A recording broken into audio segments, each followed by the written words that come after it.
unlike here in the US, climate change in Africa is very immediate. People have been noticing it since the 80s, really. First complaining about changing rainy seasons, and then, much less reliable rainfall and things like that. And so it's on people's minds, and they've been talking about it for many years. But what they haven't had up until now is a good sense that it's not just a temporary phenomena. It's not just, droughts are being more frequent this decade, but that this situation isn't going to change and it'll probably even get worse. Climate Land Interaction Project is really looking at two things. It's looking at the impact of global climate change on the climate of East Africa and how that's affecting the vegetation, the crops, and the people. And then it's also looking at what is the impact of local climate change. So things like deforestation and the expansion of crops into savanna regions, and how are those changes cumulatively affecting the local climate. What Rockefeller was interested in was the what-if question and the so what question.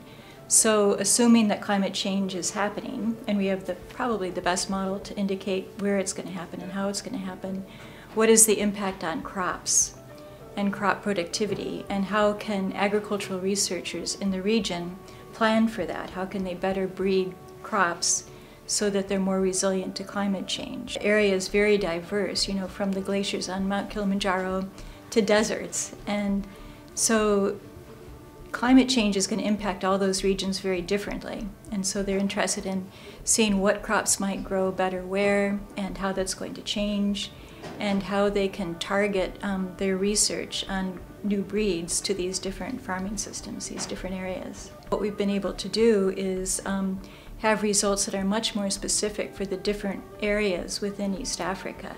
So rather than having one result, for example, for the whole country of Kenya, we can look at different areas within Kenya and see how things will be changing, which is really critical because governments, of course, don't have a single policy or a single answer for their entire country. They really need to develop specific policies for specific areas of the country. And climate change, the more that we're researching it, the more we're understanding it, we're finding out that local differences are very, very important. East Africa had just got over a terrible drought, a 3-year drought. And where we've been doing our research, the herders lost half of their livestock in the drought.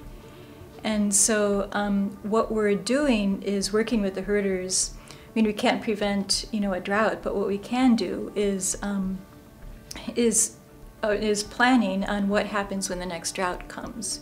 So why is it that you lost your cattle? Is it because of the water, the grass, or whatever? How can you change the composition of your herds? The ratio of sheep, cattle, and goats. Would different breeds help? Would, not depending so much on animals, but starting to look at alternative sources of income. Is that possible, and how could you do it? So all different kinds of, not just the crop breeding that we talked about before, and, different crop breeds and more resilient crop breeds, but also livestock breeds, and most importantly, the system itself at the household, farm, and the community level. How can people organize themselves differently so that there's less conflict over the remaining grass and water?